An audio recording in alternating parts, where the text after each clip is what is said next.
everyone. Welcome to Stuff I Never Learned from a Schoolbook. If you're looking at me today, that means you actually read the advertisement and paid attention that I have a show today on Thursday. But it is Thursday, 7 p.m. Central, 8 Eastern, 6 Mountain, 5 Pacific, 2 out in Hawaii, 6 a.m. tomorrow out in Indonesia, and about 9 a.m. out in Australia. Welcome, everybody. If you know the beard, then you know my name is Tom Springer, and I am the host of Stuff I Never Learned from a Schoolbook. For those of you who are new, welcome. Welcome to the show. Hopefully you enjoy it. Hi, Rosie. How are you? Good to see you already popping in here. Glad you remembered. I'm going to see how many people follow you along or how many people actually watch the recording because they're like, oh, crap, Tom had a show. As you can see, I already have my wonderful parental advisory because if you did not read the description, well, you're in for a treat, just so you know. I am bringing on my really good friend, Anne-Marie. So we're just going to bring her on and say hi to her, and we'll just start talking right away. Hi, Anne-Marie. How are you? Hi, Tom. Good to hear you and good to see you. Can you hear me okay? Yep, we're good. Fantastic. Yep. So thank you for coming on the show. We have attempted to hook up a couple other times, but either between my work or your life, things just went, I don't think so. Yeah. I think it was like 6 times over the last 3 years. It's been something over a little handful of time trying to get us lined up. So see, there's Nikki saying, hey, welcome. About time you're on the show. So well, thank you. Have you been talking me up? I appreciate it. Hi, Kathy. How are you? People just got to read my advertisements and they know what a wonderful person you are. But they also know that I have that parental advisory up there for a reason, folks. So, this is Uilana Ku'ule. She's one of our friends out from Hawaii. You are more than welcome to call her Mary. Everyone else does because they go, who is that? Well, thank you, Mary. If you really want to, you can just do Uilani for short. But I just like the fact that I can say her whole name now, so I always say her whole name. Anyways, again, thank you for coming on the show. And as people know, your name is Anne-Marie, and I want to let them know how we met, because that's normally what I start out with on my end. Okay. Is I first met you at, it was either a Mystic Fest, Holistic Fest, something out here that you were working, and a lot of people know the way I pick up on the people I come onto my show with is I feel your energy. And as I walked by you, I stopped and I was like, that one, that girl right there, I need to go talk to see if she has any interest in coming on my tiny ass show. So we talked, we met. And after we were done talking, I'm like, okay, this is someone I definitely have to have on my show now. And we have ran into each other numerous times throughout as time has passed, and we're going to run into each other again here in about a month and a half when you're out at Mystic Fest out here in Omaha. So if you people are out anywhere near Omaha or traveling to Omaha or want to come to Omaha and come see that lady, feel free. I know you want to see the beard, but you really want to come see this lady. So, well, I've tried. I can't grow that good of a beard, folks. So I mean, that's it. Comes in. You kind of have to pick and choose what you're looking for. It comes in really patchy. It's not really that good of a look for her. I just avoid it. So my waxer bit will be sorely disappointed. Yeah, I know. So, but now that we know how we met, I would like you to share with you a little bit about you, and I really want them to know not only about you now, but how you got started and kind of what brought you into what you do, which I'm going to let you tell the audience. Well, thank you, Tom. Well, again, hi, everybody from around the world. My name is Anne-Marie Krahulec, and I've been doing this for more than 26 years. I've started professionally doing readings when I was 20 years old at a very small shop here in town called the Next Million Bookstore. It was in a strip mall, basically, and a good friend of mine noticed something about me. And I had recently gone through a horrible car accident. Anybody ever ride in a Pinto? Those little blue cars? Yes. No airbags back in the day. Yeah. My friend was my airbag. Yes, exactly. So what happened was the gentleman I was dating at the time, and this is before my my current relationship, we were running late to get me home for my curfew. And we hit a patch of black ice and rolled the car, this Pinto. And we are lucky that the back end did not explode. And I am grateful to him for today, because if it was not for him, I wouldn't have been wearing a seatbelt and I would have gone through the windshield and died. So basically, after that last experience, people who are intuitives or psychic at early ages, my mom said I was seeing things and talking to people, relatives that had passed away when I was about 2.5, because I had that was my first near-death experience. It was about 2.5. My tonsils swole in my throat and it was cutting off oxygen. So they had to do they rushed me to emergency surgery. I came out. I could start talking again. I was describing all these relatives, names, date, situations that a 2-year-old would not be able to describe, and my mother was in shock. But as we get older, all we want to do is fit in. Right. Nobody wants to stand out, especially my family was military, and so we moved around a lot when I was younger, and so all I wanted to do was connect with other people, have friends. You don't want to be the weirdo. I'm already the weirdo. Just my personality alone, much less, talk about, hey, I see dead people, and it's not like the movies kind of situation. So we fast forward back to that Pinto situation. And then I had another situation, which was a suicide attempt. And luckily that was not successful as well. And my friend saw in me, just because I was starting to talk about things and see things. And the first time that I got out of denial was I was driving home. And I remember this very distinctly. And I tell clients this story. I was driving home and it was January 1st. And it was snowing. It was starting to snow here in Omaha. And I was driving home because I lived with my parents at the time. And I got home. I laid down because I was hungover. And I get up. What? Yeah, I know, right? Hungover. January 1st, hungover? Weird. Yeah. And I roll over and I look and I see someone at the edge of my bed who has half his face blown off. And it's like you and I talking. Like I can see it, hear it, feel it, the whole 9 yards in graphic detail. And I looked at him and I said, no, this is not happening. This is not, this is not real. This is not happening. I'm not talking to you. I'm not seeing you. And he just smiled at me and left. And after that, I did get some therapy. I did get some counseling. I did get checked, for physical, because of the car accident and some other stuff, physical doctor checks to make sure that it's not a concussion. I don't have any major scar tissue. I don't have, these things that you do, like my mom got me tested, the t-shirts that you see, my mom got me tested. I just have to be psychic instead, and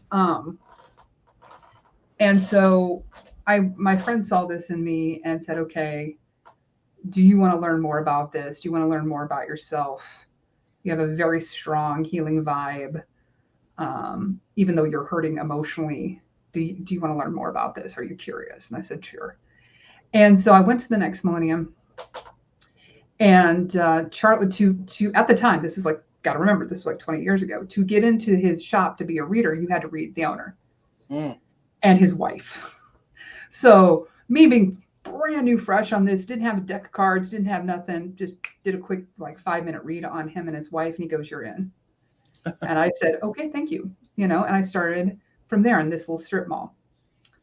And the first time I ever did readings, he had little tables set up like in a side room, and it was 2 other professional readers who had been doing it for years. And then there's little old me in the corner. And I'm like doing readings for $5, Yep. Because, I'm brand new, you don't know, I don't know what you don't know. Right. So I'm just like, okay. So I have my little deck of cards, and I have my little book out. I'm sitting there looking at the person and reading and looking at the person and reading and looking at and this beautiful woman who I will never forget, her name was Sally Mulick. She was in her mid-50s, They called her Mama Dragon Lady because she always picked up the strays. And she was incredible. She was an herbalist, a spiritualist, and just a beautiful, beautiful human being. And she looked at me, and you know how women sometimes get that mom tone, like that stern grandma mom tone that you stop, it's like a gut reaction. She looked Yes. at me and she said, put that damn book away. I mean, like that stern mom voice.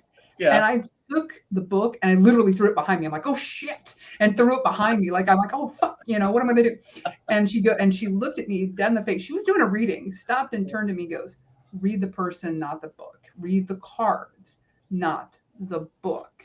Yeah. And so that was one of my biggest lessons of starting to learn to use my gut instinct and my intuition in my life, was thanks to this woman who did take me under the wing and teach me a lot about Wiccanism, paganism, and what to do, what not to do, and really got me a great introduction into being intuitive and living this as my, as my life, you know? Yeah. Yeah. And Rosie's saying, that's me, my little cards and a little book. Good thing I've got bifocals. Yeah. And see, that's the one thing she taught me is like, listen, the little books are someone else's interpretation of what those cards mean. Right. For example, like with traditional tarot, you've got the death card, you've got wands, you've got pentacles, you've got swords. And, depending on who wrote that book or who did the artwork to go with that book, they may have their specific definitions. Right. Now, with traditional tarot and traditional arcana, they have like pentacles could be money, resources, artistic talent, your wands or your relationships, who are you surrounding with, what do you, again, resources, swords cutting through your crap, everybody else's crap. How are you wielding, your weapons there, sir? Do you need to put it back in your pocket? Yeah. And then of course you have like the death card, which means major change, your tower cards and that sort of thing, Right. Other decks that I've used for people who've never done readings before, who needed a more gentle vibe, are like, angel cards, goddesses cards, fairy decks. Usually when I go to a show or I'm working with a client for the first time, you get to pick your deck. Yeah. You get to pick and put your energy into that reading, into that deck. And that's how I know how this is going to go for me, and who I need to bring in for your guides, my guides, if you need a little more softer approach, or if I can be pretty blunt. With some of my clients, it just comes out with, pretty blunt with the cuss words. And yeah, I know, fuck, right? I'm shocked. Sometimes you just got to look at it and go, oh no, no. And other times you're like, well, let's be a little gentler, softer, because someone who's never had a professional reading before has these expectations on how things may go, or they're so scared to talk to an intuitive or a psychic. They expect your eyes, like in the movies, your eyes are going to roll out and back your head. Weird voices are going to come out. And I always say, if that happens, please call the doctor. I'm having a seizure. It doesn't work that way. It's not like ghosts where I'm going to have somebody step in and then all of a sudden your great grandma is going to come out of my, out of my body. And if that actually happens, please videotape it, because I want to see it, because it's going to be fucking hilarious. Right. But that's not how this process works for me. It may work differently for other people. I draw a firm line in the sand that I do not allow possessions to happen to me. I've had them happen to me before. It's extremely uncomfortable, and it takes a lot of work to separate myself from that individual or that spirit or that deity. And I just personally do not recommend that process unless you're in a group of professionals and you're doing a specific ceremony to invite that energy in, doing that ancestor work, and you can trust the people around you to do that, and then release that energy once that ceremony is done. Yeah. So got a question. Mm-hmm. When you looked at me, was I the no?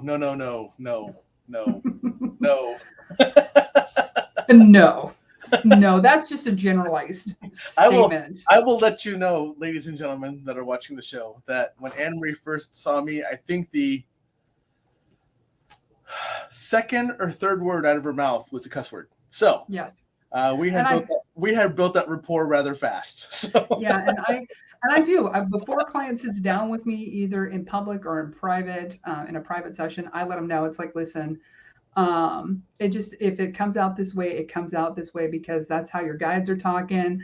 Your relatives that have passed over talk like this, or mine are coming through, and that's just how they're talking. yep, People who cross over don't instantly become angelic. right. It takes time, like people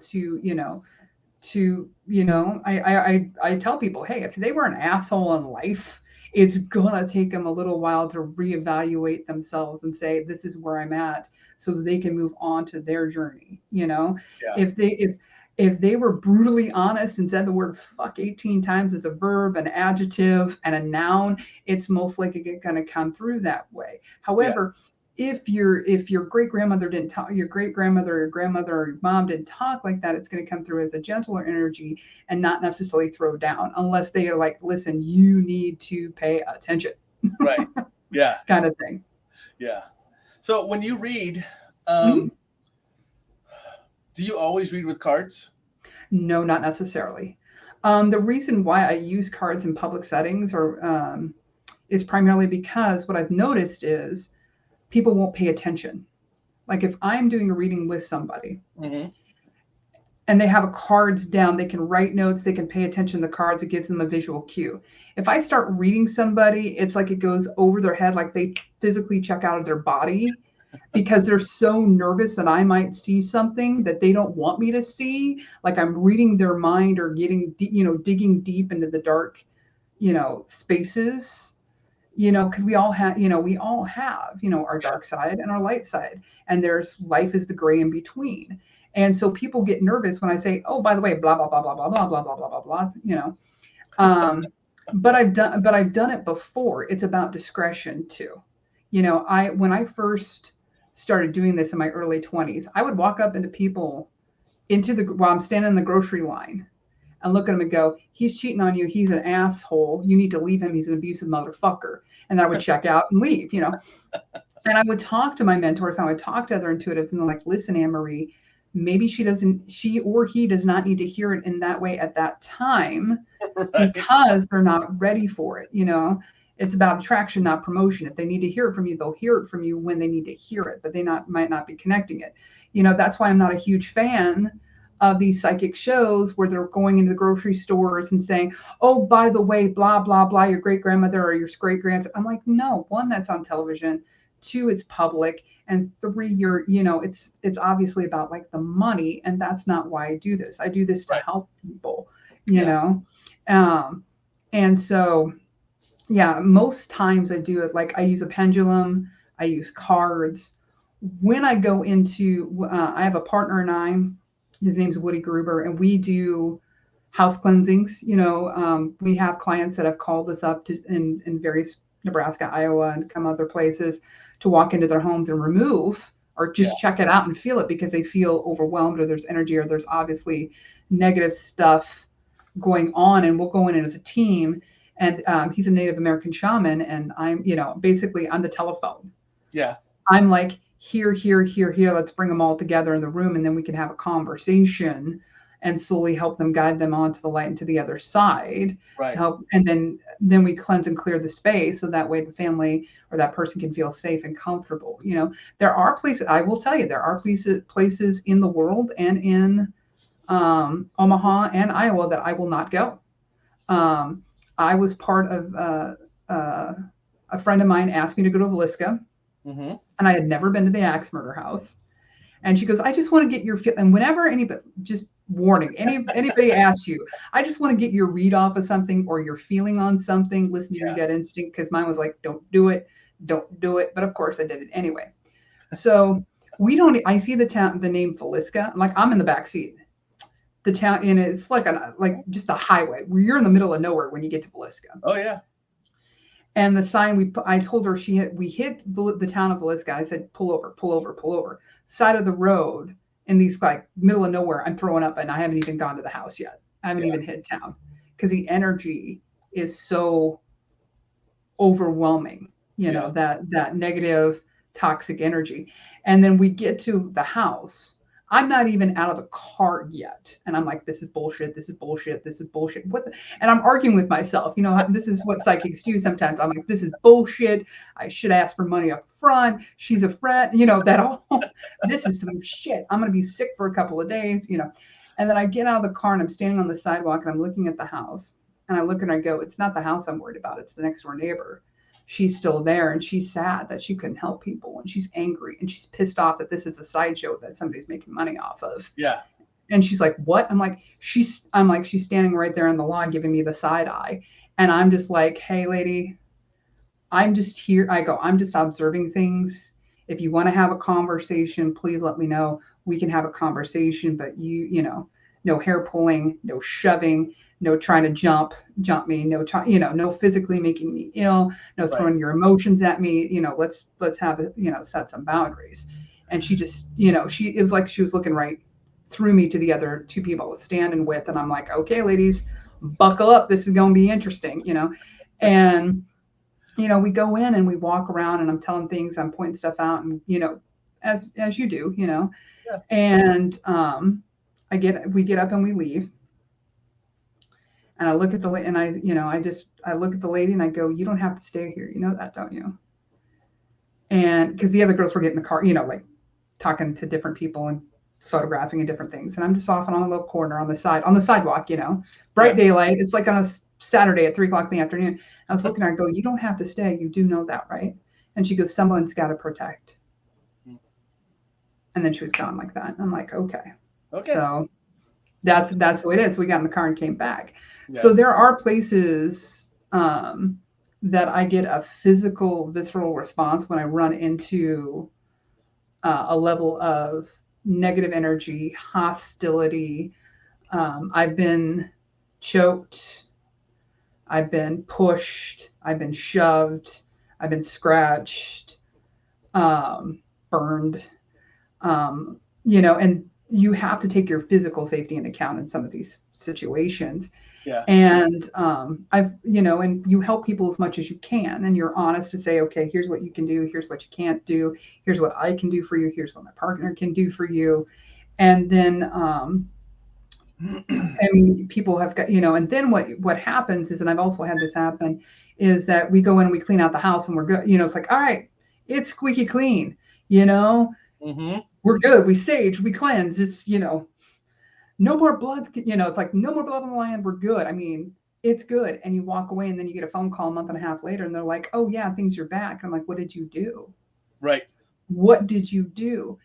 And it's like, oh, well, we brought in a Ouija board because we thought, or they were messing around with this, or they put this, chalk on the marking on here, and I'm like, why would you do that? And they were trying to get on a TV show. Huh. Well, there you go. And I'm like, okay, I'm washing my hands of you. No offense, but karma, fuck you guys. I'm out. No money's worth it. I'm not putting my, my mental or my physical health at risk just because you want to be on, have somebody, on a national TV show. Good luck with that. You got to, consequences, actions have consequences. So make sure you be careful, be careful in what you're invoking or what you're doing before you do it, kind of thing. Yeah. Yeah. Yeah. So this is going back a little bit because Rosie asked a question. Okay. Hi, Rosie. And she was asking a question because we were talking about cards. So Nikki was helping Rosie try to decide on how Rosie should go about feeling about what kind of cards she can get, because she's learning how to read the cards and everything else. Mm-hmm. And so she's still a novice. But but she is asking, can I do readings on myself? She hasn't done it yet, but she tried to do it on her son, and he said no. Yes, you can. However, I recommend that if you're going to do readings on yourself, that you be in a positive state of mind when you do it, or positive frame of mind. And what I have a tendency of doing is I use one deck that's just for me. I don't take it out in public. I don't use it for other people. This is my personal deck that I use for my readings. And what I do is, you do your shuffle, you focus your intent. I'm a horrible shuffler, so I go like this. I am not like Las Vegas style, kind of thing. And then I pull 3 cards. If all 3 cards come up reversed, that means upside down, basically. That means it's not the time for you, or you are way angry or in a negative state of mind or something. It's like all of these things are being blocked for you. And now is not the time to start looking into doing a reading for yourself or looking for clarity. Sometimes you have to just take a beat and take a breath. Yeah. So always start with 3. Now, if you notice that, okay, you're getting some mixed signals and you can pull signals, you can pull more to get clarification. I call it, I usually do 3, 3, 3. The first 3 are my most recent past. What have I been facing the last 6 to 8 weeks? I don't like to go too far in the past because we can't change it. Yeah. That's done. The next set of 3 that I pull is my present. Like that moment I'm doing the reading. Like, you are here. Those, I'm going to age myself, but in the mall, how they have those signs where it's like J.C. Penney's, right, Von Mar, Little Star, you're in the food court. You want to go A4 to here. That's kind of like what that section is. It's your present moment saying you're in the food court. Yeah. And this is where you're at. Then the next 3 cards are, how to get from food court to A3. It's like if you do absolutely nothing, don't make any other changes on the direction you're going, this is what's most likely going to happen in the next 6 to 8 weeks.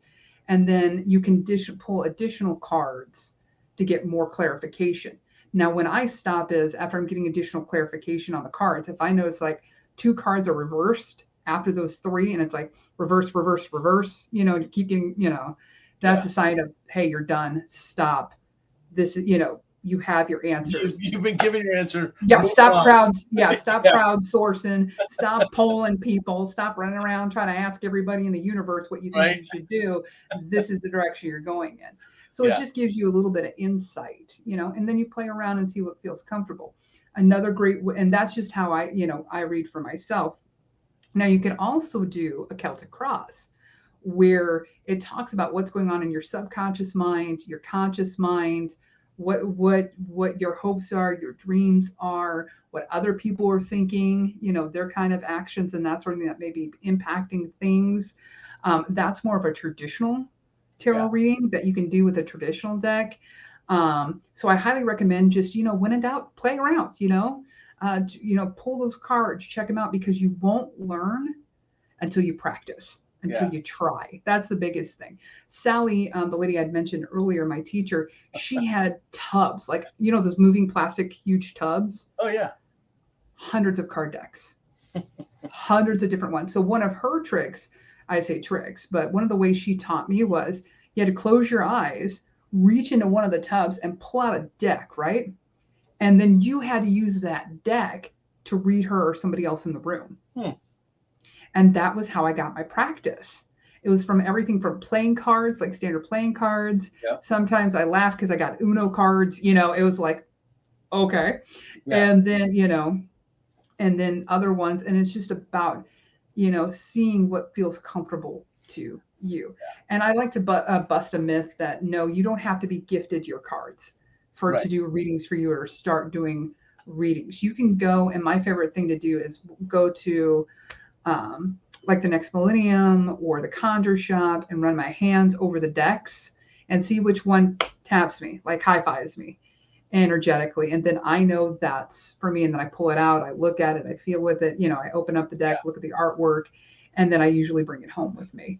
So that's kind of what I would recommend for somebody who's just getting started. Yeah.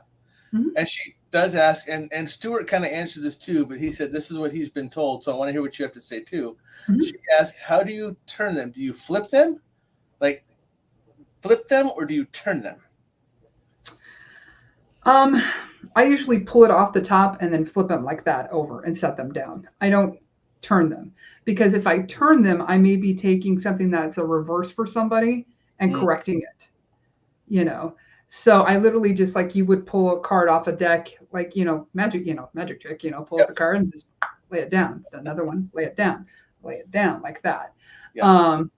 because again, I don't want to mess with the reading per se, because if it's reversed, it's supposed to be reversed. Now, I will tell you this, I have read clients before and I was looking at the card going, this is bullshit. This is a block. It's saying that you're not blocked, but subconsciously or somebody's out there cock blocking you on this. And we need to separate this and get some additional information, even though it says it's, it's upright versus reverse. So let's take a little bit.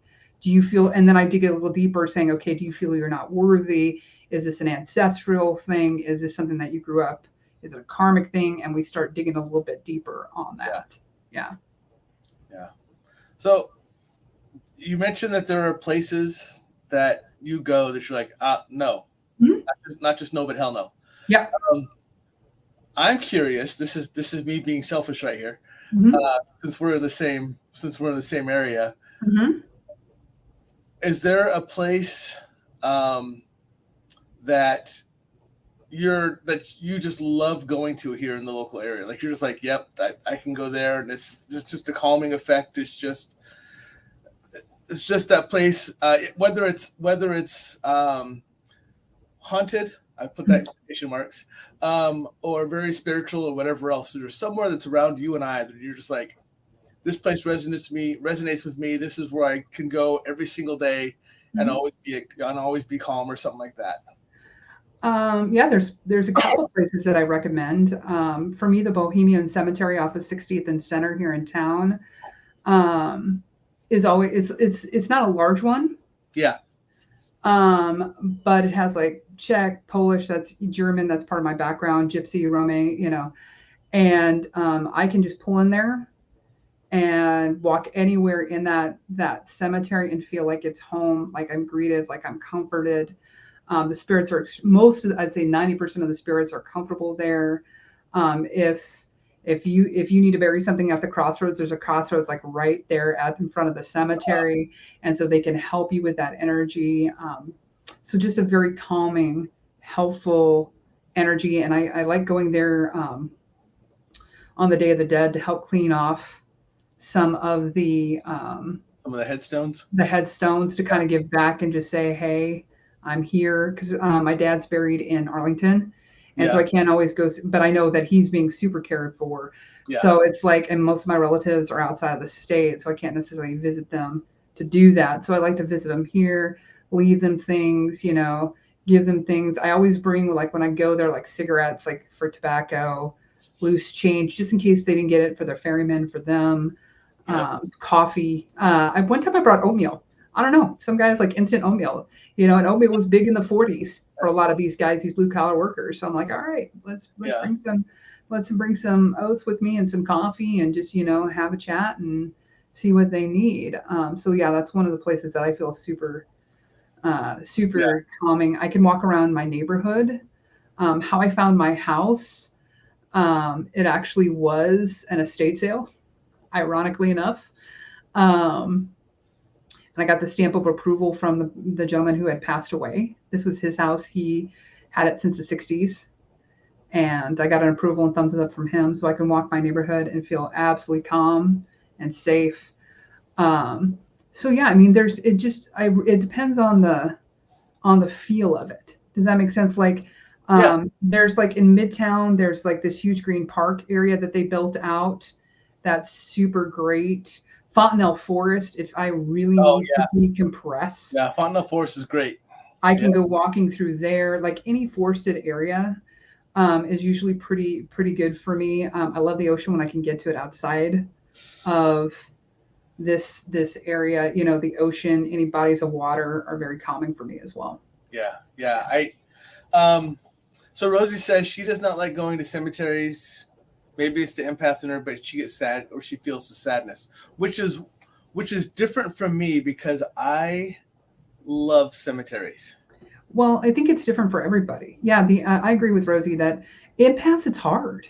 Yeah, it's hard for them because they can feel the energy of some of the people who, feel like they died a little young, or they died, children, young children died before parents. I mean, it can be overwhelming. It can be extremely overwhelming. So before I go into the cemetery, before I cross those gates, I thank the dead that is there. Right. And I say, if there is anybody who's hanging out here that needs to be crossed over, wants to cross over, is ready to go, come see me. I Yeah. will help you. I will walk through it. And yes, bringing pennies is fantastic. Again, it doesn't have to be like $50 bills. Right. They don't need that kind of thing. It was funny. I was like 2 Halloweens ago. I was like, oh wait, no, two Days of the Dead ago. Um, I went with a group of witches and other intuitives and that sort of thing to the Bohemian Cemetery. And in my pocket, I didn't realize I had pesos and I had like money from overseas that I've Yeah. been holding on to. And I was walking past these graves and I'm like, oh, here, here's money from, England that I know that you that will help you. Here is a peso here. Here's something from Dublin. Here's, these little things, that Yeah. will bring peace and joy, so that that's part of their culture that can help them cross over, or at least be acknowledged that they're not there by themselves. Yeah. Yeah. It was interesting because there's a handful of people on here Mhm. that I was just spending time with, like Uilani, Mhm. Melody, and Joe. When I went over in Hawaii, I Yeah. was able to hang out with all of them. And the two places I was the most absolutely relaxed with was the place we went on one of the last nights, Joe, Mhm. which was actually a cemetery, Mhm. and when I was floating in the ocean. Oh Yeah. my goodness, it was amazing. Yeah. But it was really for some, well, and a lot of people know this. Hey, Bill, what's going on? A lot of people know the cemeteries for me is because when I did bad things to bad people, we would sleep in the cemeteries because the local culture was afraid to go near them at night. So we felt very protected, very comfortable in the cemeteries because we knew we could sleep. And Mm. the local populace wouldn't come bother us because if they heard anything, they would think that stuff in the cemetery was coming to life. So it was fantastic. Okay, Um, well, that's one thing. That's one way of looking at it. and it was, I have never slept in one. yeah, I've only stopped by and visited just because of the fact that it can be loud. yeah, It can be oh, yeah, overwhelmingly loud just yeah, from the residual energy. It could be not just, the people that are there that are buried, but it could be family, it could be generational, especially if there's like a family plot where there's several generations there. So it can be a little bit, the sounds and the feelings can be very overwhelming for a lot of people. yeah. So Uilani's bringing it up, what I was talking about. The Manoa Mhm. Cemetery was very calm and nice there. Even Mhm. watching the children playing was a nice acknowledgement they were okay and happy. So when we went to the cemetery Mhm. on, she says, sorry, the spirit children, but yes. Yeah. um, but when you walked up, like Mhm. there was a huge plot of land that was for basically the adults, but then there was a whole other side where all the children were buried. Oh And yeah. you can feel and you can see and you can hear the energy of the kids just over there, just having a like playing together, everything else. And they were very enthralled with I think they were more taken with I don't know. I think they were more taken with Uilani, but Yeah. I do know that a handful of them stopped and looked at me like most kids do, kind of like that guy. Why does he remind me of Santa? So Exactly. kind of Or like, or fatherly spirit, grandfatherly spirit right, type right. of. They all stop and stare at me, and then all of a sudden they smile and want to wave. Yeah. Nikki laughs at it every single time we go places. Oh She yeah. sees it all the time, so she's like, "Oh my god, another one." And kids So, and kids gravitate towards me because I don't know why. Like little spirits, they gravitate towards me. They think I have a fun energy, yeah, and I'm very loving and kind, and like, okay, what's going on, And ever since I was, uh, ever since my last near death experience, a friend of mine says when they look at me, like my spirit energy, I always have a big dog with me, yeah, like super, not the three-headed dog, but something about that size. And it was a friend of mine. He's like, I thought you needed, someone to help protect you. mm, So I called energy and looked at energy and thought, hey, what would be a good spirit guide for her to help her or at least protect her? And I call him Poochie. mm, Poochie looks like those big, um, kind of um, mountain dogs, like the like imagine So the Bernese. you're talking about the large Caucasian mountain dog. Yes. Yes, those Yes. things are awesome. Like and Them and the Tibetans, the Tibetan dogs, yes. the Tibetan mastiffs that Yeah. were used to guard the emperor from not only from people but from bears. Mm-hmm. Yes, those. Yeah. So I've had Poochie around for a long, long time, and so 9 times out of 10 they see Poochie before me, and they're all about the doggy, and it's like, all right, yes, go ahead, bring, come talk to me, I'm friendly, I'm okay, and outside the front of my house, I actually do have 2 foo dogs for protection outside of my house in honor of Poochie. So, yeah, pretty cool. Yeah. So Jason is saying, hi, Jason, by the way. He said, never slept, but have laid down in a freshly dug grave under the ground. Whatever floats your boat, dude. I am not one to judge. And Nikki says, no, thank you, Jason. I would not do that only because of the fact that disrespects the person who's going to be going into it. Yeah, that was my thought, but yeah. I mean, but if it works for you and you feel comforted by that and you're putting your energy in with that person, fantastic. I would not recommend it to somebody who is not into this community or not aware of certain aspects of spirituality, because that can be seen disrespectful by certain death gods and goddesses, and you just want to be tread very, very careful when pissing off a death god. Just saying. Yeah. Not from experience, but just be careful on that. Yeah, Uilani also mentions the little girl. She said, yeah, the little girl with the braids was also super cute. She came all the way up past the banyan tree, which is right where we were at. Mm-hmm. And she said, yeah, she walked right between us like, hi. I got shit to do. I'll see you later. It's just like, I love little kid spirits sometimes because they just look at you like, no, like just like real little kids, they don't have time for your shit. Nope. They got stuff to do, or they want to interact with you and have fun. And if you're not willing to do that, they'll go find somebody else who will play. Right. Yeah. Yeah. And I don't want to make light of it, but there's a funny story. And it has to do with an animal because my boss, we make fun of him because he has a farm, he has a bunch of horses, and now he has 15 Irish wolfhounds. So nice. No, 4 were unexpected. So actually all the babies were unexpected. The ones that are a year old were unexpected too. They did not know that the one they brought in had babies. But he also used to have a llama. In fact, I don't even think Nikki knows this story, but he used to have a llama, and the llama passed away. And he tried burying the llama, but the hole he dug couldn't be deep enough. And he didn't know that. So when he put the llama in, it actually went in, like slid in this way. Mm-hmm. And so its feet were sticking up out of the ground. So they called it a llama tree because the legs were sticking out. So it just makes me laugh about that. So, yeah. Oh, that reminds me of a funny story. I'm a Unitarian minister. And so I've done a lot of weddings for people, and this family had me, I'd done their wedding, right? It was like her 4th, his 7th, Yeah. And their exit song was Pour Some Sugar on Me. It was fantastic.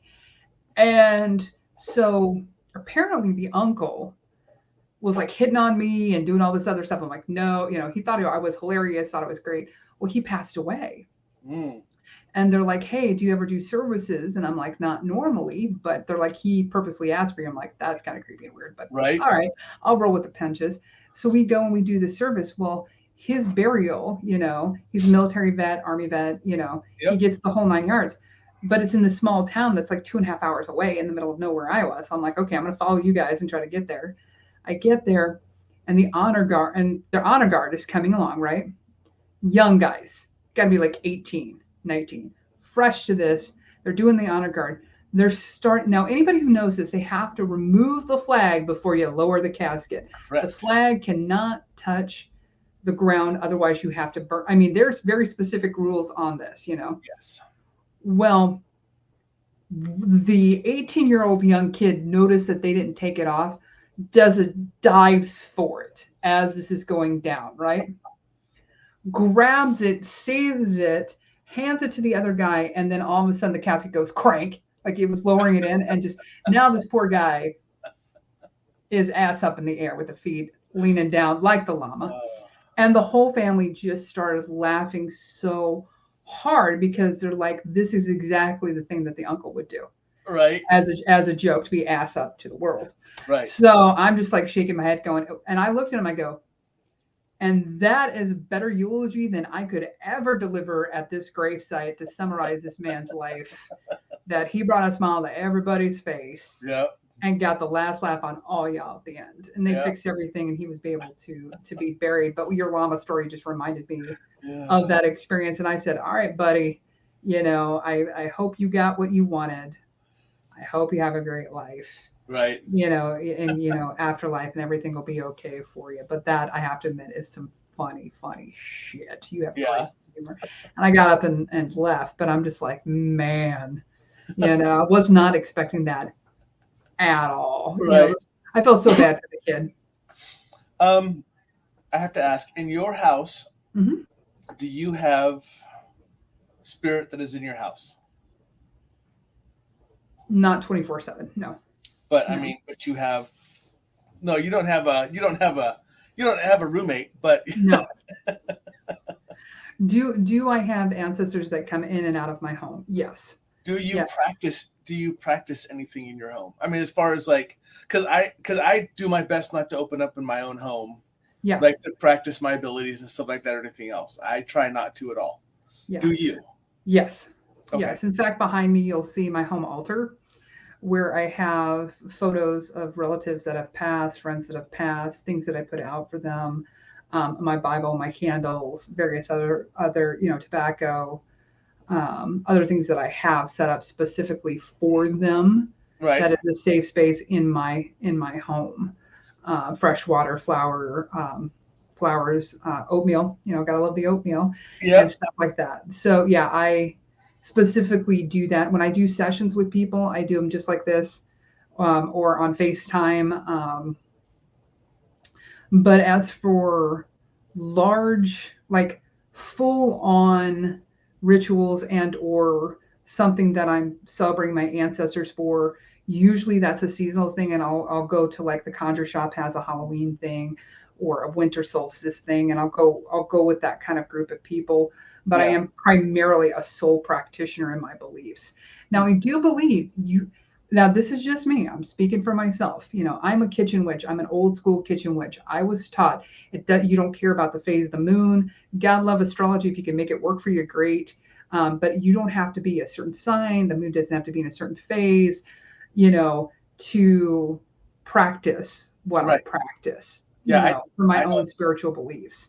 But that's just me. I don't have any time zones where I practice. It's just I practice when I practice, and that's when I do it. I mean, I tell people I'm an old school kitchen witch. If that just can't get done in 50, just like Domino's, if it can't be delivered in 30 minutes or less, I'm not fucking with it. See, and I just don't know. I don't have enough time to set times where I'm allowed to be the strongest. In my life, you're strong between 12 and 12:30 a.m. on April 18th. No, I'm not. I go with the flow. It's like depending on what's going on. Now, I do set specific hours. Like my spirit guides and my spirits know, okay, 8 to 5. I have a 9 to 5 gig, like a professional gig outside of this, which allows me to keep my pricing, and be able to do the charity work and keep my pricing affordable, so everybody or anybody who comes across my table can afford a reading. So for me,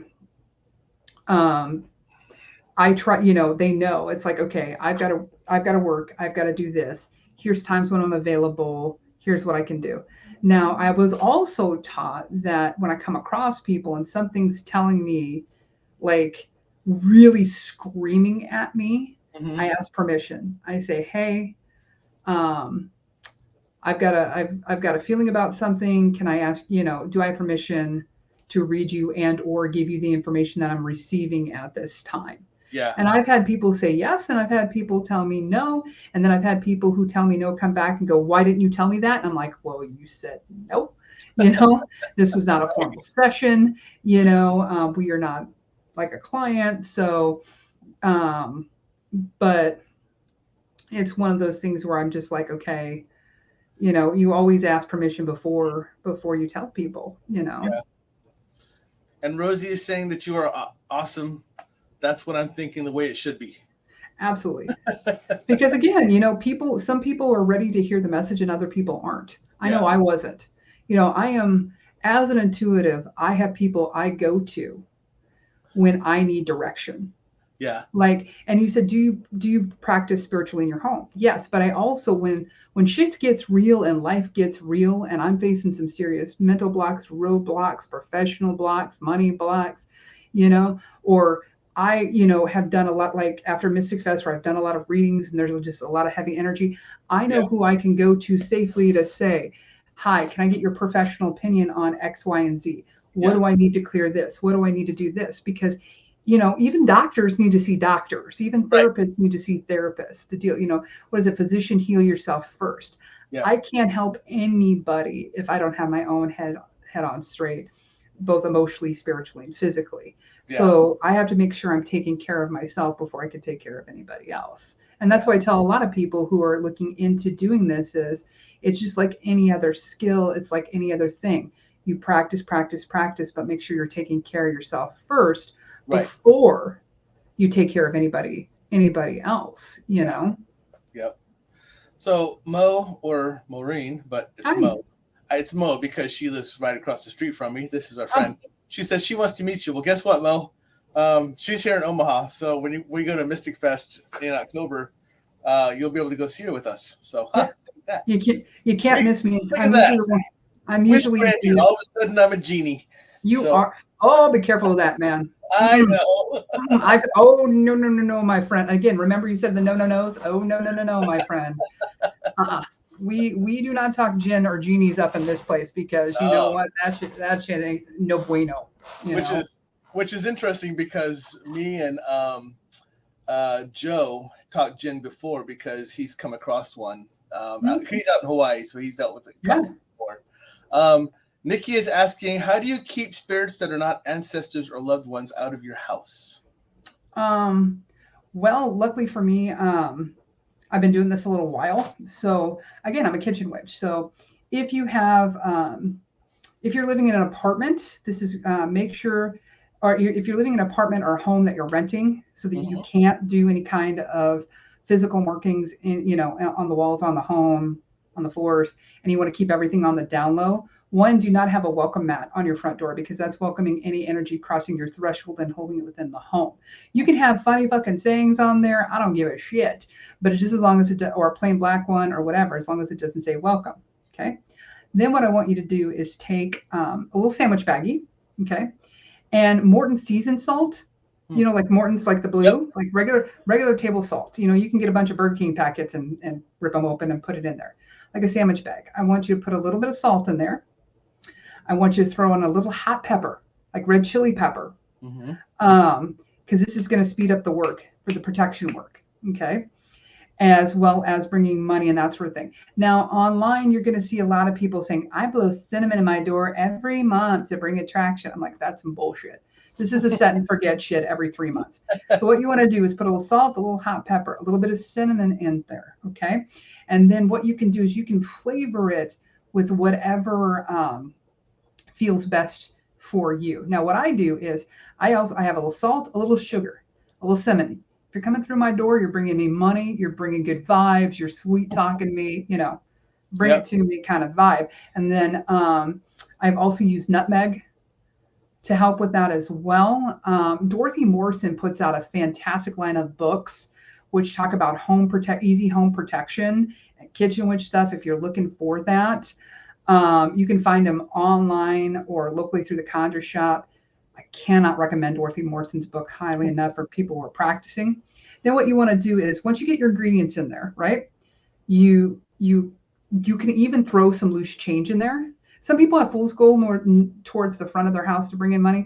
I like to throw some loose change, nothing too exciting in there, pennies, nickels, dimes, and then ziplock it, like zip the ziplock or ziplock it, and then roll it up like you would an old-fashioned cigarette. You know what I'm saying? Like roll it up and then stick it underneath that mat.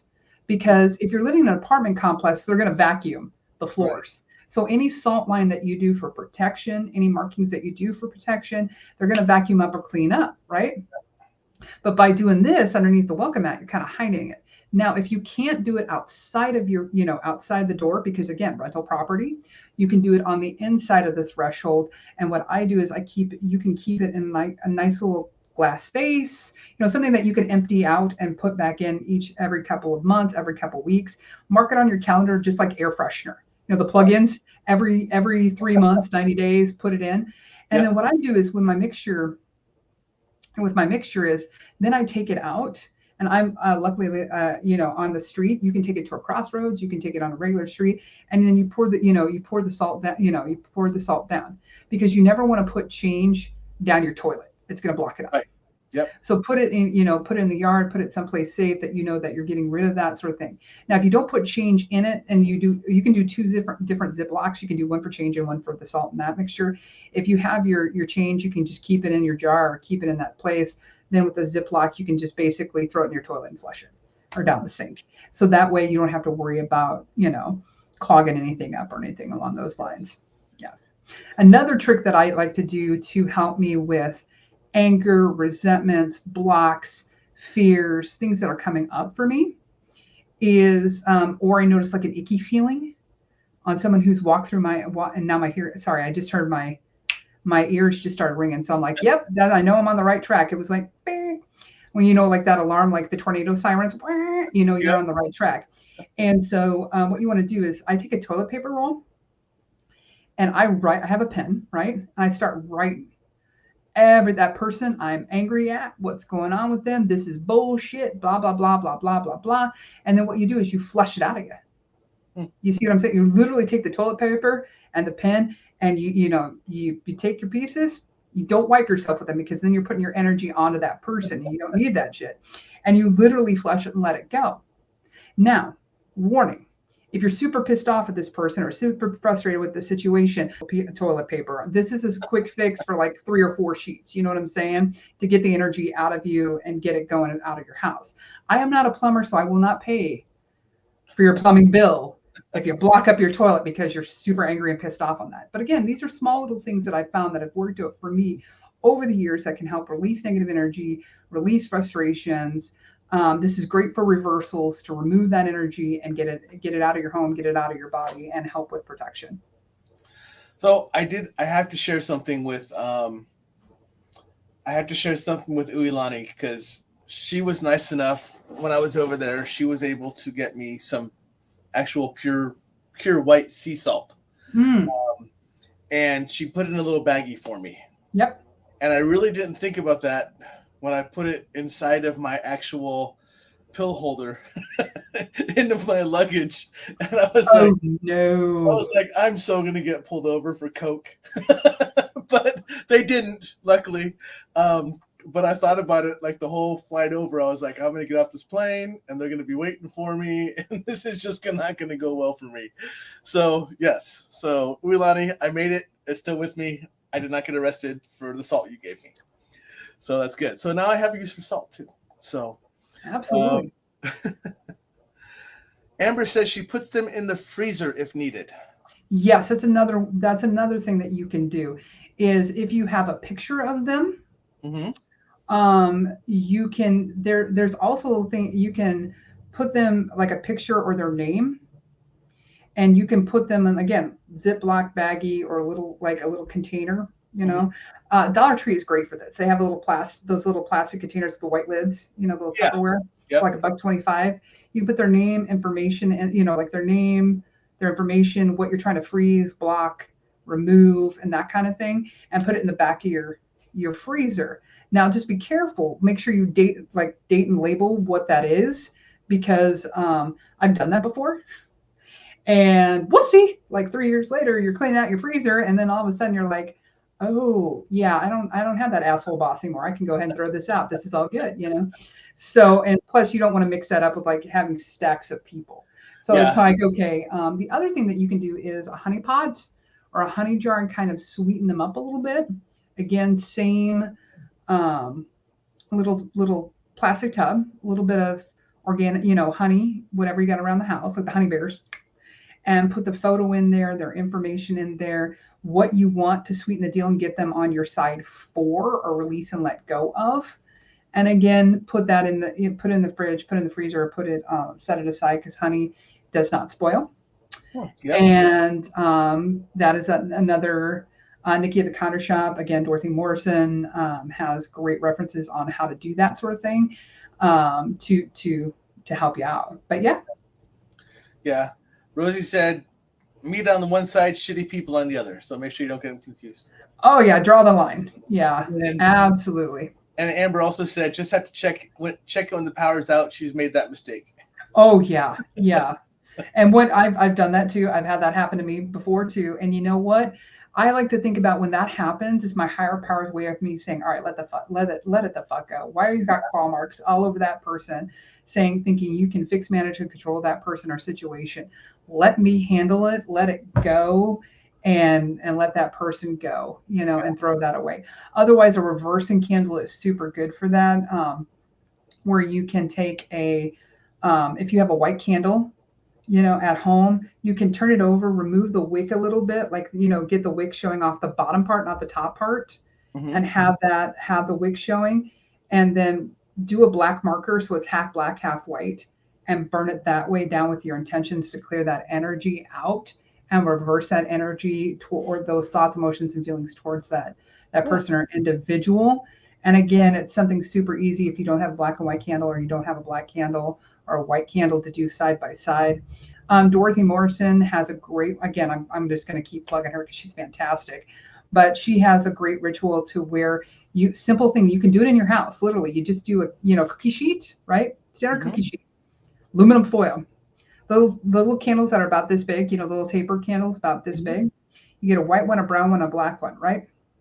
And you draw an arrow. You take your brown candle. This is you do your black candle, the shit you're trying to reverse and get rid of. Your brown candle to kind of, again, pick up any of that other energy, cleanse and clear it, remove the poop. It's brown because of the shit, folks. Let's be honest, okay? Yep. In my mind, and now I might be not doing this, quoting it correctly, but in my mind, I'm thinking I'm getting rid of the shit. The dark stuff, the anger, the resentment, the fear, the blockage, whatever's holding me back or whatever anybody threw at me is the black stuff. That's what's choking my soul off. The brown is just flushing out, getting the rest of that shit out. White is transforming that energy, so I'm in a neutral space. And then green, white, pink, whatever you want it to go. Then the arrow moves you draw an arrow in salt. Tip of the arrow goes towards where you want to go, and then it lines up towards the back of that candle. And then you burn those candles down over a period of a couple of days. You take the wax, you take the salt, you fold it up like Chinese takeout, like your leftovers, make a little thing, and then you go and you bury it someplace that's away from your home, away from, or you can put it in a potted plant outside, as long as it's not continuing to be in your home. And then that's a quick and easy, down and dirty way to remove energy, get it moving again, and release anything that you feel may have been placed upon you. So I'm glad you approve, Miss Amber. She's like, I like her, Tom. She's great. So thank you. I try. Thank you, Amber. I try not to be an asshole. So, nobody ever wants to listen to, an asshole. So I did happen to throw this little thing that I'm about to show right here into all the comment sections. Now, people, you see me throw this up here about 2 or 3 times while she's been talking. And the reason is, this is her email. So if you have questions, concerns, or you want to do reading from her or anything else, you can reach out to this wonderful lady right here, sitting right over there next to me. And she will contact you back. I do multiple time zones. Yes. So I am open for international. So do not let that hold you back if you have a question. Now, it may take me a little longer to get back to you, 12 to 16 hours, but, I always respond back to people. Yeah. And if you're like anything else, for a lot of you, yeah, she did say doo-doo. I saw that. That's my wife right there. If you're like anything else, like some of you are, and you don't actually read like this type of stuff, or you're too lazy to go write it down, that's why I put it inside of the comment section way over there next to us. So now it's posted for those people who are watching it now, and for those people who are watching the recording. You are now able to see it on YouTube, Twitch, as well as on Facebook. So this email address, and this person right here, which is the lady sitting right next to me, is now forever ingrained onto this site. So you can go find her. Mm-hmm. So there you go. Well, thank you so much. I appreciate it.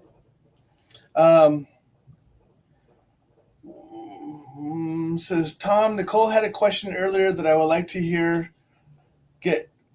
Can't get back to it. What was the question? I can get back to it. Let me see. Stand by. That was, how do you keep spirits that are not ancestor loved ones out of your house? Oh, well, I don't know if that's the whole question that she asked, because I know you talked about no welcome mats and stuff like that, but then you went into stuff that you wanted to bring into your house. Yes, you can. So. Yeah, you can. Yeah, I was about to say you can do it outside of the house or inside of the house. Yeah. That recipe I told you about. Yeah. But again, is there anything else? Is there anything else to keep them out? People out. Well, one, be firm. Just sit there and say, for me, I am the intuitive that can hear it, see it, feel it, physically touch it, emotionally, like have a visceral response and that sort of thing. And so in my house, I have certain things set up in my home on the outside of the home as well as in the inside home and on my altar that basically say, hey, if you are not here for a specific reason and or a specific message and or not tied to my family or close friends that have passed over, you need to come through during these certain hours and then we can talk. Right. And just keeping that firm, healthy boundary. Ask your ancestors too. Ask your family members. Ask your guides. Ask your, archangel. And when in doubt, if shit's getting real serious, folks, like you can't fucking sleep and shit. Ask archangel. I mean, seriously. I put up a picture of Archangel Michael, a picture of Archangel Gabriel. One of my personal spirit guides or people that I work with is Madame Laveau, and she is always on my altar because I have a deep, profound connection and respect for her because she helped women and children. Mm-hmm. And so I have her blue candles and stuff for her going. So it's all about setting those healthy boundaries, just like with people. You have to set those healthy boundaries, especially when you're starting. Again, cleanse, and clear. Make sure when you're cleansing your home before you're setting your protection, open up windows, open up doors. They like to hide in potted plants, under crevices, in windowsills and doorways, just say, hey, out, if you're not here for my highest good or anybody else for health and healing and light, see ya. It's I don't have time for that, So those are just some quick and easy, down and dirty things to help with prayer and meditation and just reaching out to those guys and just saying, hey, can I get a little help here? Can I get a little help here? Yeah. And when in doubt, I've also asked Ganesh to remove obstacles or remove people that are stubborn, Mother Mary, if you have a feeling that they are Catholic, Christian, Jesus, when you feel that energy and you feel those spirits, you can usually get a connection to what their belief system is. Right. And so you can reach them, Pele, you can talk to them in their language or in that voice and say, okay, go, either A, you need to go to the light, or B, you need to, be patient and I will get to you when I can get to you. Yeah. There's a difference. Yeah. Yeah. So I have 2 comments and 2 questions. So First off, Stuart starts off with a comment. I'll do the comments first. Those are easier. Okay. Stuart's saying, so much good information. It's hard to remember it all. Wish I could live with her for a while and learn. Well, thank you, Stuart. I got to give credit where credit's due, though. Over the last 26 to 27 years, I've been very, very blessed to work with and or have classes with Dorothy Morrison, Trishna Horkin. She is local to the Omaha area, does incredible work here in town. So if you're looking for an intuitive that really knows her background, especially in past lives, generational healing, I mean, she is incredible. Woody Gruber on the Native American side. He has been able to open up that side of me, and he hosts drum circles at Unity Church once once a month. So I've just had the opportunity. I've gone overseas to London, to Dublin, to talk with people, see some things, to feel some things, and experience this spirituality, as well as having my good friend Sally, who passed away, who was kind enough to teach me the rules of the road, some bare basics. Charlie, over at the Next Million bookstore, he was, he continues to be a good resource. If you're looking, Nikki over the Conjure Shop, fantastic resource if you have questions on hoodoo, voodoo. The Conjure Shop is online. She takes phone calls. She will be happy to help you if you have those kinds of questions. And so my biggest thing is, don't be afraid. Don't be afraid to ask questions of the psychic that you're talking to, the intuitive that you're talking to. If they are professionals, they'll be happy to provide references to work that they've done, shows that they've done. Now, I will tell you, some professional readers will charge upwards to $150, $200, $300 an hour. However, it is because they've had the training, the experience. It's just like going to a doctor or a surgeon. You're going to pay a little bit more for the specialty, but you can guarantee to know they know their shit. Yeah. You know what I'm saying? For me, I keep my prices a little bit lower, like I said earlier in the show, because I'm blessed to have a 9-to-5 gig that pays me well. Yep. So I can support charity. So I can give back and keep things at an affordable rate so everybody can get help. And I was taught by Sally is, I'm not in it for the money. I'm here to help people. Right. And the thing that I learned after all of this is simply, I'm here to help people laugh. I'm here to help them, kind of not take life so seriously when they're looking at some very hard issues, and helping work through that trauma in a positive, healthy way. And same thing with that grief process. If I can help you through this, or help you move you on to a more positive place or a positive perception of what's going on, then I've done what I needed to do while I'm here in this lifetime. Yeah. Yeah. So Amber says Archangel Michael is a badass. Although he gets annoyed with me, I still love him. Oh, yeah. He gets annoyed. He gets easily annoyed with a lot of people, but it's like one of those things where, that's why you have Uriel, you have Gabriel. Everybody's got a bunch of different functions. So if you're interested in reading more on like I would read up more on archangels and their different roles and different capacities, because I've called on like Gabriel for healing, for Uriel for communication, definitely while Mercury's in retrograde, and Michael, just when shit's getting real with people, I'm like, okay, my patience is done, gone. I need, I need you to step in and help protect me and protect my mouth, shut me up and protect my mouth so I don't shoot my mouth off and say something I'm gonna regret later and not burn bridges kind of deal. So, if Michael is a badass, yes, don't be afraid to call him in when you need him. However, there are also other angels and other deities that you can work with. Kuan Yin is beautiful. I love her energy. Green Terra helps with delegation, with healing, with love, from what I have seen. So just, again, ask questions, do research. Don't be afraid to sit there and say, I'm curious about X, Y, and Z. What do you think will feel best for me? Right. Yeah. She said, he's so matter-of-factly. Oh, yeah. He's got a very dry wit. He's very blunt, to the point. What do you need? What do you want? Okay. Let me see what I can do. But sometimes you got to get your ass burned so you learn. Michael's the kind of guy, Archangel Michael will let your ass get lit on fire. Just like Freya and some of these other deities, they will let you sit with your ass on fire because you asked for it. Yeah. So sometimes you got to burn through your own bullshit to get to the other side. So just be careful who you're calling on and what you're looking at to help you through it. Yeah. So Rosie has a 2-piece, but then she also gives an answer. So let's see how this goes. So I'm going to read them all. I love a pop quiz. Thank you, Rosie. So I'm going to read 3 of them, and then we'll see where you take it from there.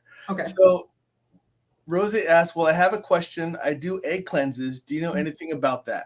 And then she says, I want to know what the bubbles on top mean. And then she says, my ears is ringing now, so I think I know the answer to my question. So actually, yes, I do. I have done my own egg cleansings before, but I oftentimes go to Nikki at the Conjure Shop, and have it professionally done, because like it's hard to get like back behind the knees and certain areas of the body where, I'm just trying to be flexible enough, I got to do yoga or Pilates or more, but you know what I'm saying? Like there's parts of the body where somebody else who's doing that for me can really, really focus and pull that out. And I can focus the energy of just releasing and letting that stuff go to remove it. As for the bubbles, good question. I think that's on you. Whenever I see, depending on how cloudy the egg is and the yolk, that means how much negativity and energy that they're literally pulling out of my body, And honestly, sometimes it's just the egg. Sorry, Rosies. I mean, sometimes it's the egg that you pick, depending on if it's farm fresh or not. If it's a brown egg, white egg, it just depends on that. But most times, if you see those kind of bubbles or that film or that kind of cloudiness, it's good because, again, all that shit is bubbling up to the surface and being removed from you, whether you realize it or not. Your ancestors are working for you.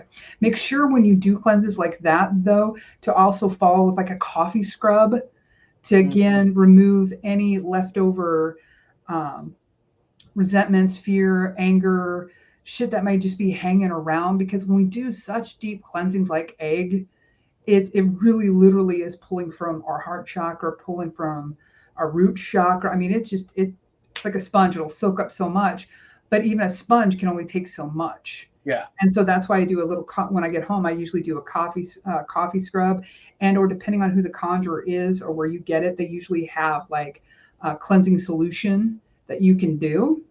Yeah. And then that way, you can wash it from the head on down to the feet. And then what you'll want to do is, after you've done a wash like that with that cleanse, you'll want to wear white, and you'll want to cover your head in white, because that keeps the clearing things out.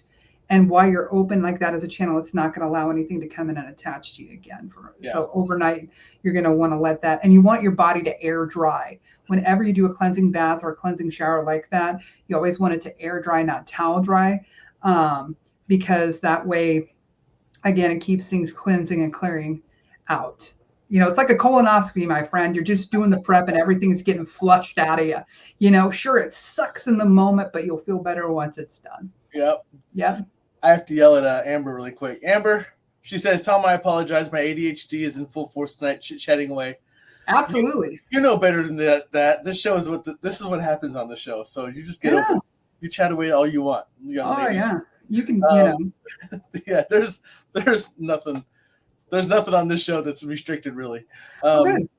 So Rosie says, I take a shower right after and ask for the water to remove all the leftover energy and picture the black energy going down the drain. That is a good thing. Yeah. What I do, and then what you do is, once the black is off, it's like I close my eyes and I just imagine like it just all that. It's like, best picture. Dog goes out and it's running around. It's a white dog and it's running around in the mud. Comes in and you see it covered head to toe in mud. Yes, squirrel. Head to toe covered in mud, right? You bring him in, you're showering him, all that mud and gunk is just, you're hosing them down, and then they shake. You know how they do that? Well, that's kind of what I do is, I let the water just come and cleanse and clear. I shake it off. And then before I step out of that shower, I visualize like the hot water is like the warm energy, the warm white light coming in and filling in what was taken out of me. Because if you skip that step of filling up the cup, all you're doing is walking around with an empty vessel, and you're tired, you're exhausted, you're hungry, you could be anxious, you could be depressed. I mean, the universe hates a void. It's going to want to fill it.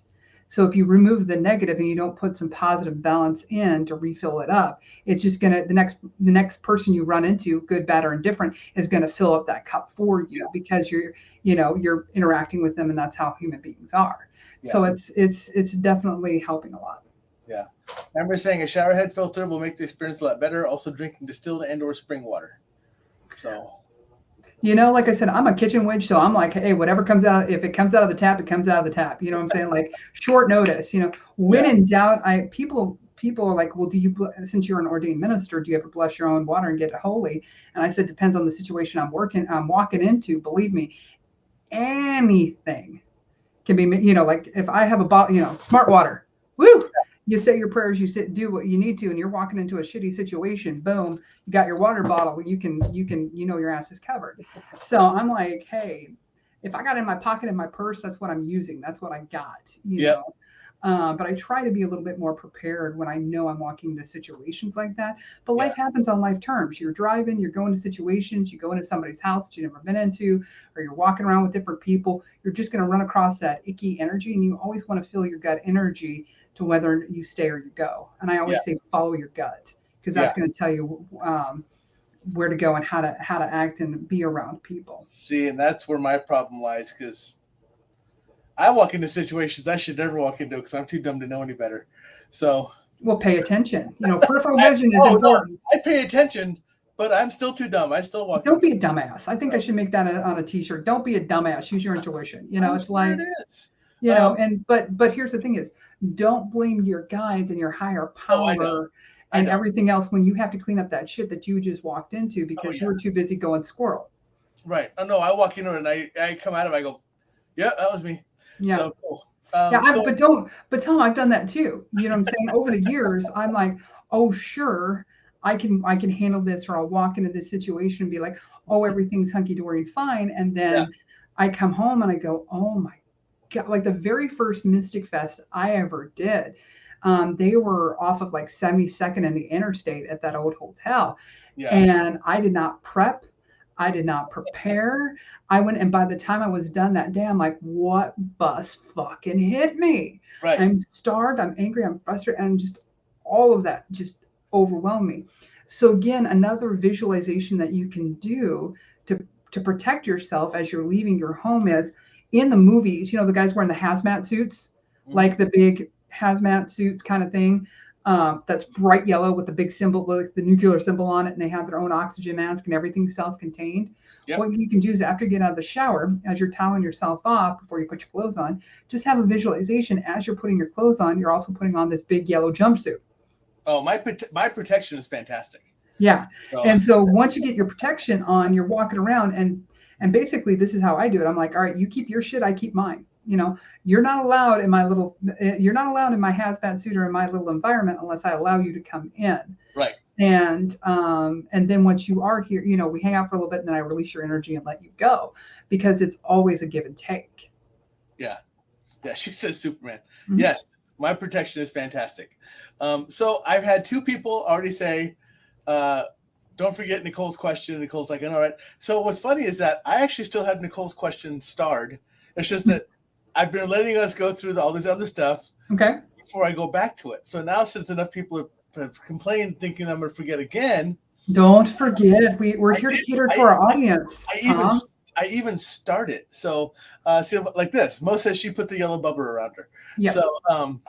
So I'm going back to my starred item. Mo pink also works well depending on your situation. Yeah. So I like to think of Glinda the Good Witch. Sometimes I'm the good witch, sometimes I'm the bad witch. Guess which one I am today? She cackles. So Nikki's statement from before, I asked, "What are the good places you go to? What makes you feel good?" She says, "What are the places around here that you are? Nope, hell no, not happening." Great question, Nicole. Locally in the Omaha metro area, there's a park near the airport in North Omaha, where allegedly they have like a staircase or these steps or whatever. And I'm like, that is every time I drive by to go to the airport, it's a hell no. There are some places in Council Bluffs, like some residential areas that are just a hell no. Either because of just the energy that's there or because how old it is in the Bluffs. Villisca, I would like to take a hard pass on.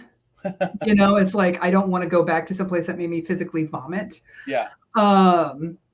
In outside of the Omaha metro area, I am not fond of Washington, D.C. I will go visit my dad. I will go visit family that's out there. But the last time I was there, I physically threw up for like 3 days off and on. Yeah. Mo's asking where in Council Bluffs. Where? Oh, no, no, no. Oh, no, no, my friend. Just she, she, there's used to, she used to live over there, so that's why she's oh, asking. okay. Yeah. Let's just say over by near the Daily Nonpareil, for those that know the CB area, Old Town Council Bluffs. The park is fine. The hotel mansion that's across from the park, got no problems with. However, there's some neighborhoods that are too more towards the bluffs, like you're heading out of Council Bluffs, taking the back roads over there near Jenny Edmondson, back in that area is a hell no for me. All Now, right. don't get me wrong. One of my close friends, who I absolutely love and adore, is buried. She passed away a couple of years ago, and she's buried in a cemetery in Council Bluffs. That's fine with me. I'm cool with hanging out with her in that cemetery. It's fine. It's just areas around there. It's kind of touch and go depending on um, kind of the house or the vibe. Does that make sense? Because there's a lot of older homes in that area, like what Mo was talking about. And it's either the people or the home itself or shit that's gone on there. Like I can drive by and I can kind of feel that energy, and I'm like, nope, don't need to know that, that residual. I don't need to see those flashbacks. I don't need that residual energy. Yeah. I don't need to see that person who died in a car accident in 1975. I don't need to see the abuse. I don't need to, Yeah. don't need to see the drugs. I just don't need to have that in my life right now. Yeah. Now, don't get me wrong. Again, in my early 20s, when I was trying to be, prove myself, that I can do this, Right. I would specifically go to those places to try to, test my abilities and do stuff. But again, like you said, you walk into it and you're being a dumbass. And now I'm trying hard not to be that way. There's also, again, places outside of the Omaha metro area in different states that Yep. I will not go to. There was a place in we were on a walking ghost. You'll find this funny. We were on a ghost tour in Savannah, and literally when we were talking about on this tour, they're like, literally, you're walking over the dead because they built the city over mass graves and other things. So meanwhile, I'm walking on the sidewalk. There's a huge group of drunks in front of me, and they're on the tour laughing and having a good time. And I'm looking down at the ground, going, I'm sorry. Because I felt things like tugging on my skirt, tugging on my feet. I'm like, I am so sorry, y'all. It'll be okay. So we go to the house that was featured in the movie Midnight in the Garden of Good and Evil. And it's a private residence. You can't go in. Really huge haunted history if you're looking into, spooky stories or interested in those kind of things. Several major deaths have happened there. I was walking up the street, right? And I looked at the house. The house looked at me, and I'm like, nope. And my friend's like, no, really, come on. The walking tour. I'm like, you guys go listen to stories. I'm fine. I don't have to, I don't want to see it. I don't need to do that, because the house was, and there's some houses that they have an energy where they want to draw you in because it's not good. It's like they're like, it's like the temptress. It's like, come on in. We got, come on in. We got, everything that you want, like the, House of Rising Sun. Come on in, Right. And I was seeing stuff move in the wind. Now, mind you, no one was in the house at the time, because again, people live in the house, so I'm like, okay, maybe there's somebody in the house. No lights were on. She said nobody was home. They were out of town, but we can't legally go up there, blah, blah, blah, blah, blah. So I'm standing in the background and I'm looking at the roof. I'm looking at the fence. I'm looking at the house itself, and I'm seeing like things moving. And I'm like, nope, I am not a dumbass. I said, no. And so and it kept coming, like, come closer, like cross, like I was literally on the street, you know what I'm saying? Yeah. I wouldn't even get on the sidewalk to go near it, because I've learned. I know what possession's like. I know what that feels like. I've been in those kind of situations before. It is not comfortable. It's not something that I'm drawn to. I don't have anything to prove. So the tour kept on walking, and my friend saw me. Now, naturally, as you can see, I'm pale. I'm a pale person. I'm pale. She looked at me and she goes, why are you even whiter than what you normally are? Like, you're almost a tinge of green and blue. I was physically getting sick. From it. And I go, I said, I'm not going to talk about it. She goes, oh, well, just to let you know, they said there was a young kid who got impaled on one of the wrought iron. And I'm like, I know. And before she even finished it, I'm like, I know. She goes, what do you mean? I go, combination of residual energy and the kid looking at me going, I was tossed. And I'm like, I'm done. At that point, you just go, let's move along. It's late at night. And I don't drink, so I wasn't drinking. So it's just like I just need to keep moving along. So there are places in town, different places like in San Francisco, Chicago. There's just places that I will not go in certain cities because I feel the energy. But I'm also dumbass. I will go on ghost tours to giggle in the background and laugh in the background, kind of looking to see if the guide's full of shit or not. But I make sure that it's one of those things where it's like, on the level. Have I ever been to the Alamo, Stuart? Yes, I have, both as a little kid and as an adult. And yeah, that was a wild ride, let me tell you, between the residual energy and people coming up and talking to me. I thought they were tour guides. And then I realized, and no one else was talking to these people. And I was like, oh, okay. I'm like, oh, okay, yeah, hey, how's it going? And they kept wanting to touch me, like physically touch me, because it'd been a long time since somebody actually had a conversation with them. And so, I've taken pictures of the Alamo. I've taken pictures in different places that I've gone. And it's just one of those things, when you see it, you feel it. Most people just want to be acknowledged, just like in real life. You want, the hardest things for me was running into situations where people have had loved ones that have been murdered, have suicide. I've had to have conversations with people like that and help them walk through this process and explain things, or walking into situations where there were mass casualties like the Alamo, or, driving through Pennsylvania and driving through some of these different areas where, they've had mass casualties, and just go, I'm driving, or I'm focused, what I'm saying? Like I'm flying, or I got to stay focused on something else, because otherwise it can literally drive a person insane if you just constantly invite that energy into your life or that process. So it's a matter of screening things and learning to practice and block where and when I have to. Okay, Amber, what's your question? She said, I have a question, but then she asked a question. So, but yeah, before that, Mo said she had to recently run out of a voodoo shop because she couldn't breathe. And that can happen. Depending on who the practitioner is, depending on what's in the shop, it can be a lot of overwhelming for somebody, especially if you're empathic. Again, the one in Omaha here is Omaha the Conjure shop is a very safe place, very calming energy, very loving energy, if that's what you're looking for. I know the Next Millennium also has some voodoo supplies and some hoodoo supplies, different spirituality, and they can give you references as well. So again, it depends on how sensitive you are in that day too. You could be just ramped up, super sensitive one day and just be kind of mellow the next. So or at least that's how I am. Some days I wake up and I'm just like, it will not shut off, like the static, and that will just go and go and go. And it takes a lot of energy to kind of block and filter that out and turn the radio down, the volume down. And other days it's just, always on low. Yeah. So in New Orleans, oh, absolutely. Yeah. Just be careful of those. Yeah. Because in New Orleans, the hoodoo history is wild. And so some of those practitioners you just have to be careful of on what they're doing, who they're doing, and who they're involved with. There's some, like Papa Legba, I respect Papa. We have an agreement, but I will not do any work with him because he is a death deity. And so again, depending on who that practitioner is and what they have in their shop, can be very overwhelming for somebody who's super sensitive. So just be careful of that. Yeah.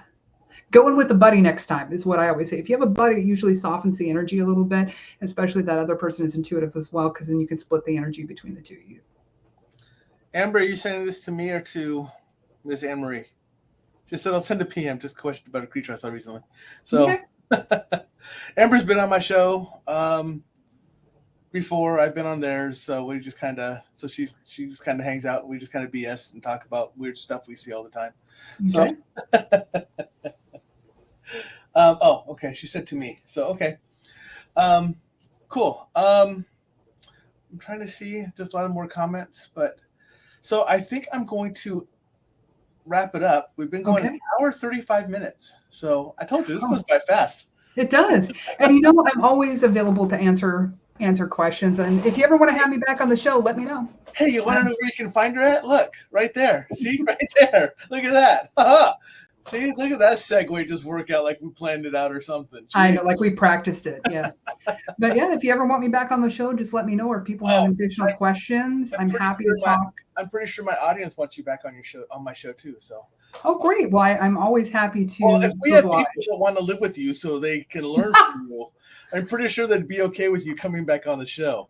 Well, and always got, I am a practicing kitchen witch. I do have a wide variety of knowledge at my hands. So if you do have specific questions, let me know. Otherwise, send them to that guy, and he will get them over to me yep, that's what I said. That guy. But your hand goes the other way, so yeah, you gotta. That guy over there who can help you. Oh, you're assuming I meant you silly man.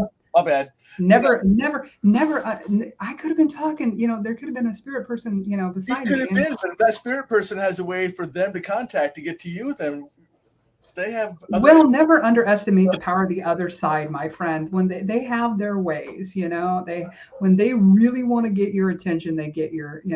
So now Stuart said he's a kitchen wizard. So, it's whatever works for you too. Brandy says she wants to come over and learn more.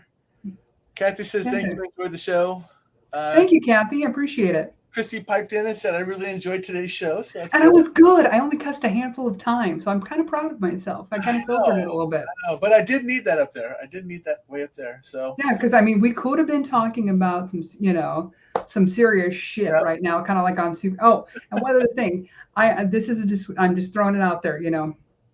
Understanding this group of people and you guys is knowledge base, but those that don't have this kind of knowledge base and you're curious, I will let you know. Be careful what you see on the internet. Be careful what you read. Be careful of movies. Be careful of TV, documentaries, and all of that stuff, because remember, it's fiction.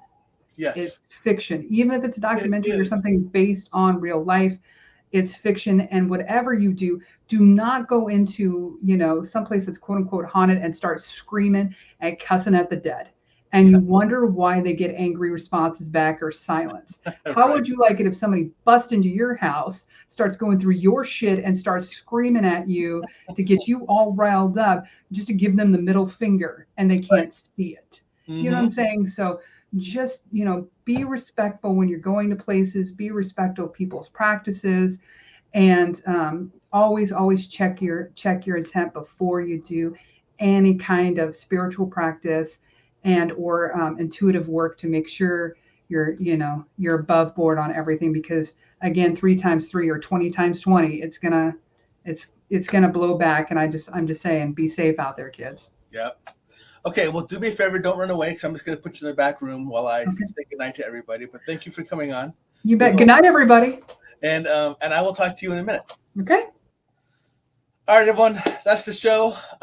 Rosie, what's funny you said this, because you said, thank you, Tom and Anne Marie. Always a great time. Tom, you should do Thursday also. Well, you're in luck, because as luck would have it, for about the next month and a half, I have a Monday night and a Thursday night show, because I could not fit everyone into Monday nights. Bill Slevin is actually going to be having on slow written in English. Bill Slevin will be coming on to my show twice, and both of them, I believe, are on Thursday nights, because we are going to talk 2 different things. But he's going to bring on guests with him as well. So I am going to be running Mondays and Thursdays, I believe, through at least halfway, if not all the way through the end of September. So you got your wish, Rosie. Yay, that's going to happen. Going to take a little out of me, but that's okay. I'm a big boy. I can take care of it. Other than that, have a great night. Please do me a favor. It still resonates very strongly with me. Keep the people in Maui in your thoughts and prayers. Do what you can. If you can help, great help. If not, at least remember to keep them in your thoughts and prayers, and wish them the best, and hope that government gets out there and starts helping out and everything else. I'm a little torn by this right now, because our government hasn't done as much as I think they can. But That's a personal opinion. Opinions like asshole. Everybody has one. They always stink. But other than that, have a great night. It is Thursday. I will see you on Monday. Hold on, because you know that I never remember, even though I'm built an actual slide for it. I still have no idea who's on my show Monday. Let me go out to my guest schedule really quick. It's a good thing I build these things. Carly Kane's going to be on my show. Outstanding. Fantastic.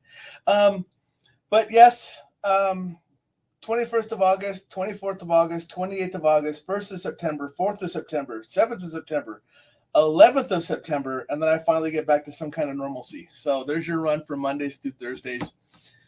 Everyone, have a safe rest of your week. Enjoy your weekend. If you're at work, don't work too hard. Just enough to get by to get you to the weekend. Other than that, have a great night. And I love you all because you are my family, and I appreciate you all. Anne Marie was a fantastic guest. Make sure you go out and ask her any question you want, make any comments. I will bring her back on because she was full of great knowledge, and she was really fun to have, and you all seem to enjoy her, so I will definitely be bringing her back on again at a later time. But other than that, have a great night. Much love. Take care, and I'll talk to you soon.